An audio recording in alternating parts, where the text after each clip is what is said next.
आपका next question है पंजाब एवं हरियाणा हाई कोर्ट की स्थापना कब की गई थी।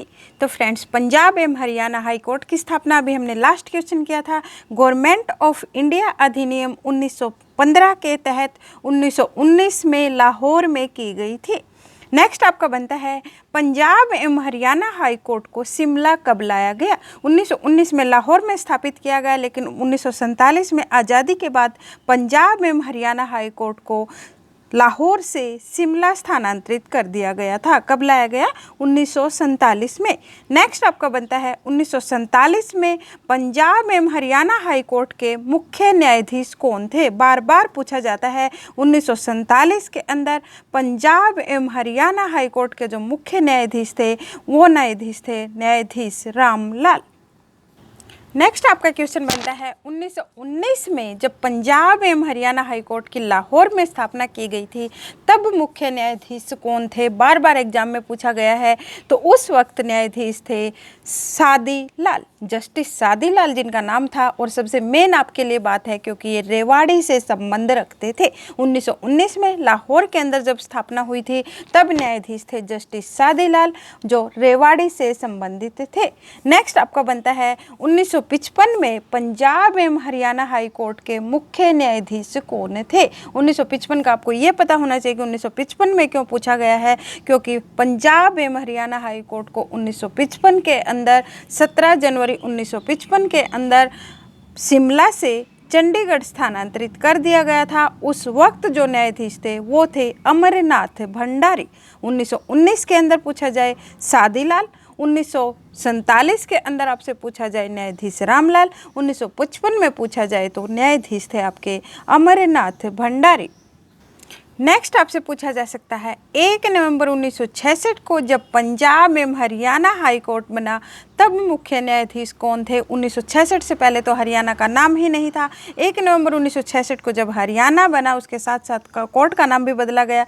पहले इसका नाम पंजाब हाई कोर्ट था, उसके बाद बदला गया, पंजाब एवं हरियाणा हाई कोर्ट बनाया गया। तब मुख्य न्यायाधीश कौन थे? तब मुख्य न्यायाधीश थे मेहर सिंह। सारे के सारे आपको याद होने चाहिए। अगेन रिपीटिंग सारा का सारा कंसेप्ट।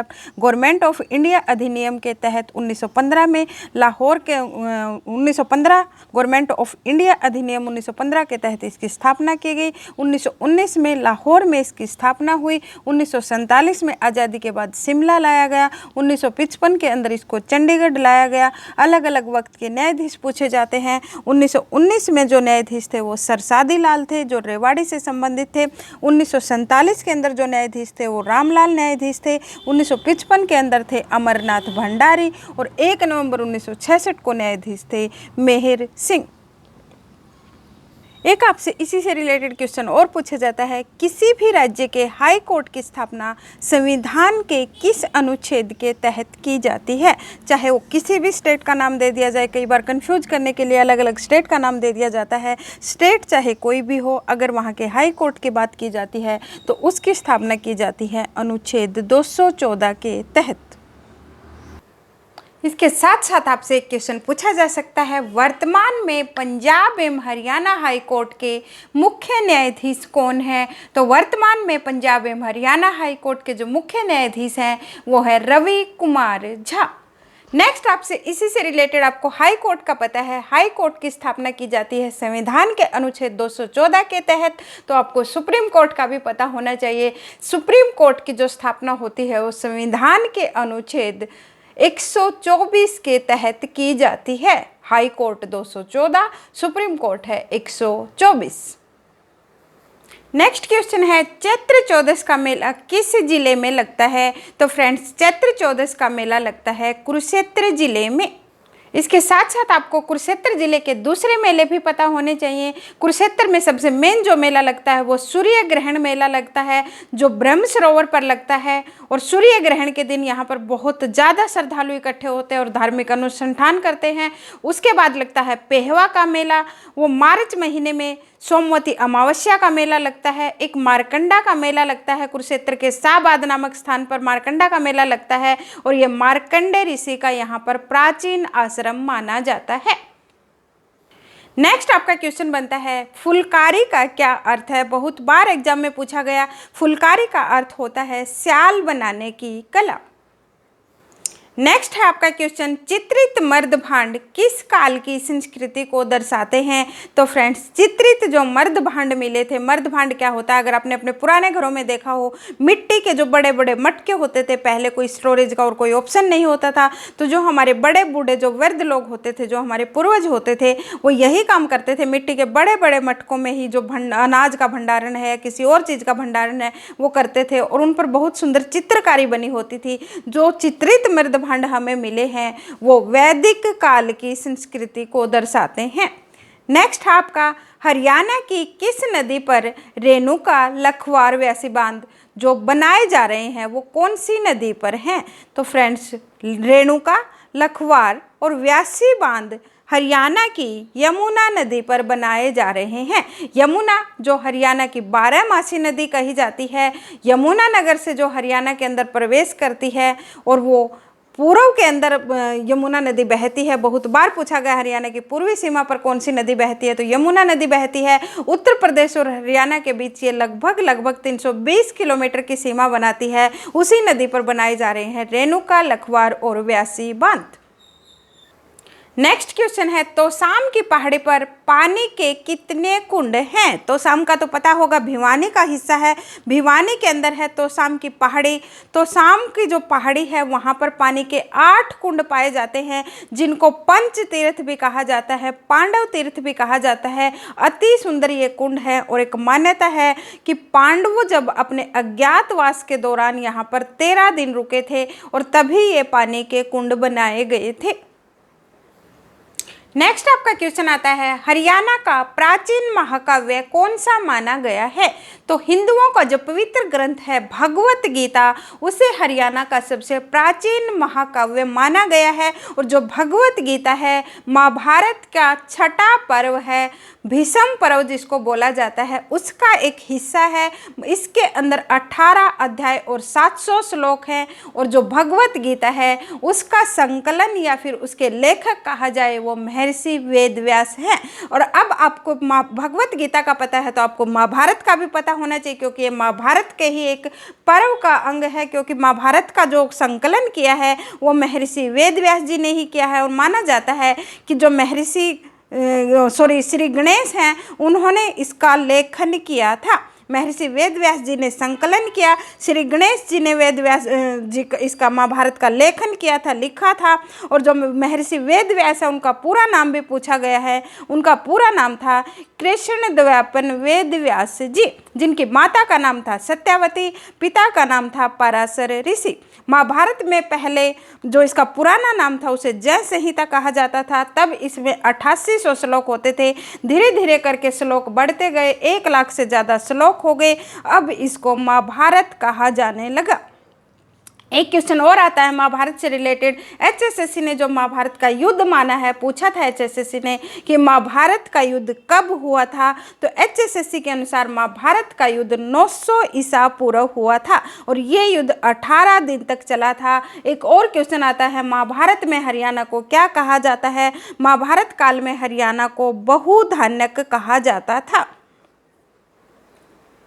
और एक और क्वेश्चन जो महाभारत काल से रिलेटेड ही पूछा जाता है, हरियाणा का जो गुरुग्राम जिला है उसका नाम किसके नाम से पड़ा। तो दोस्तों, जो पांडवों और कौरवों के गुरु थे, गुरु द्रोणाचार्य, उनके नाम से ही जो हमारा गुरुग्राम जिला है उसका नाम पड़ा था। नेक्स्ट आपका क्वेश्चन है, हरियाणा के कालिदास के नाम से किसको जाना जाता है। तो हरियाणा के कालिदास के नाम से दीपचंद बहमन को जाना जाता है, जिनका जन्म सोनीपत के खांडा नामक जनपद में हुआ था। इसके साथ साथ आपको पता होना चाहिए हरियाणा के अंदर सांग परंपरा पूछी जाती है, कब शुरुआत हुई। तो हरियाणा के अंदर सांग परंपरा की शुरुआत है वो 1730 के आसपास हुई थी। और किशन लाल भट्ट को हरियाणा में सांग परंपरा की शुरुआत का जनक माना जाता है। किशन लाल भट्ट का संबंध मेरठ से था और इनके प्रमुख सांग भी पूछे जाते हैं। उनका प्रमुख सांग था नौटंकी, हीर रांझा और लैला मजनू। उसके बाद नंबर आता है दीपचंद बहमन का, जो अभी आपसे क्वेश्चन पूछा गया था, जिनको हरियाणा का कालिदास कहा जाता है और जिनका जन्म हुआ था सोनीपत के खांडा खेड़ी गांव में। और इनको हरियाणा का शेक्सपियर भी कहा जाता है। यहाँ पर आपसे कालिदास पूछा जाता है, आपसे हरियाणा का शेक्सपियर पूछा जाए तो वो भी कौन होंगे? दीपचंद बहमन। और उसके बाद जो हरियाणा के सबसे प्रसिद्ध सांगी हैं उनका नाम आता है, वो है पंडित लक्ष्मीचंद, जिनका जन्म 1903 में सोनीपत के जाटी कला गांव में हुआ, जिन्होंने अनपढ़ होते हुए भी इतने बड़े साहित्य की रचना कर दी कि आज के भी जो हमारी युवा पीढ़ी है उनके दिमाग पर शोध करने के लिए मजबूर हो गई। वही जो पंडित लक्ष्मीचंद हैं उनके नाम से यूनिवर्सिटी तक बनाई जा रही हैं, जिन्हें हरियाणा का, एक तो दीपचंद बहमन को भी हरियाणा का शेक्सपियर कहा जाता है, लेकिन कहीं कहीं पर कई बुक्स में पंडित लक्ष्मीचंद को भी हरियाणा का या संगीत का शेक्सपियर कहा गया है। 1948 के अंदर उनकी मृत्यु हो गई थी। इनको सूफी दर्शन की मीरा, संगीत का तानसेन भी कहा जाता है। नेक्स्ट आपका क्वेश्चन है, ज्ञानोदय समाचार पत्र का प्रकाशन कहाँ से होता था? तो ज्ञानोदय समाचार पत्र का जो प्रकाशन है वो हिसार से होता था। प्रकाशक थे इसके ब्रह्मानंद, और ये एक साप्ताहिक पत्रिका थी। 1948 के अंदर इसका प्रकाशन शुरू हुआ था। नेक्स्ट आपका क्वेश्चन है, देवी भवानी अम्बा का मंदिर कहाँ पर है? तो आपको नाम से ही पता चल रहा है, देवी भवानी अम्बा के नाम से ही अम्बाला जिले का नाम पड़ा था, और अम्बाला जिले में ही इनका मंदिर है। नेक्स्ट आपका क्वेश्चन आता है, फाल्गुन मास में रोहतक में कौन से संत की स्मृति में मेला लगता है? तो आप सभी को पता है, रोहतक की आपने बाबा मस्तनाथ यूनिवर्सिटी भी सुनी होगी, पढ़े लिखे हो, आपको ये सारी चीज़ें पता होती हैं। तो बाबा मस्तनाथ की याद में ही रोहतक में फाल्गुन मास आए, या फिर हो सकता है फरवरी मार्च भी आपको लिखा मिल जाए। जो आपके जनवरी फरवरी वाले महीने होते हैं उनमें फरवरी मार्च आएगा, और जो देसी महीने हैं उनमें फाल्गुन या फिर फागण लिखा हो सकता है हरियाणवी में। उस दौरान यहाँ पर बाबा मस्तनाथ की स्मृति में मेला लगता है। नेक्स्ट आपका क्वेश्चन है, कौन सा समाचार पत्र पंडित नेकीराम शर्मा द्वारा प्रकाशित किया गया था? तो आप सभी को पता है, बार बार ये क्वेश्चन रिपीट होता है, पंडित नेकीराम शर्मा ने जो समाचार पत्र प्रकाशित किया था उसका नाम था संदेश। 1930 के अंदर प्रकाशित किया। जिनका जन्म हुआ था, यहाँ पर मैंने गलती से 7 सितंबर लिख दिया है, लेकिन इनका जन्म जो HSSC ने माना है वो 4 सितंबर 1887 को कलंगा गांव जो रोहतक के अंदर होता था, वर्तमान में भिवानी में है, वहां पर इनका जन्म हुआ था। इसके साथ साथ आपको पता होना चाहिए, जो पंडित नेकीराम शर्मा की जो पत्रिका थी संदेश, जिसका नाम था, वो एक साप्ताहिक पत्रिका थी और हिंदी भाषा की पत्रिका थी। नेक्स्ट आपका क्वेश्चन है, हरियाणा का कुल क्षेत्रफल कितना है? आप सभी को पता होना चाहिए, एग्जाम में बार बार पूछा जाता है। देखने में आसान क्वेश्चन भी आते हैं, ऐसा नहीं कि सारे टफ आते हों। तो हरियाणा का जो कुल क्षेत्रफल है वो है 44,212 वर्ग किलोमीटर, जिसके अंदर 6 मंडल हैं, 22 जिले हैं, 3 पुलिस कमिश्नरी, 5 पुलिस रेंज और 2 पुलिस जिले हैं। नेक्स्ट आपका क्वेश्चन है, हरियाणा की मृदा की मुख्य समस्या क्या है? तो मिट्टी की यहाँ की हरियाणा की मुख्य समस्या क्या है? वो है पवन अपर्दन। जब भी तेज हवाएं चलती हैं तो जो ऊपर की उपजाऊ मिट्टी होती है वो उखड़ कर आगे बह जाती है।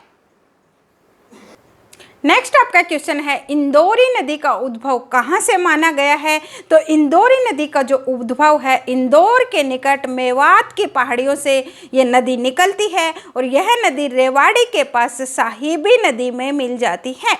नेक्स्ट है, हरियाणा में जन शिकायतों के समाधान के लिए हर समाधान पोर्टल किस वर्ष शुरू किया गया था?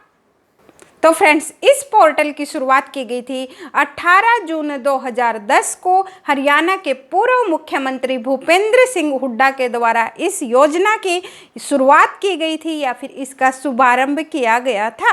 नेक्स्ट है, हरियाणा में किस धर्म या मत को मानने वाले सबसे कम हैं? तो अकॉर्डिंग टू जनगणना 2011 का डाटा देखा जाए तो उसमें कुल जनसंख्या थी आपकी 2,53,51,462।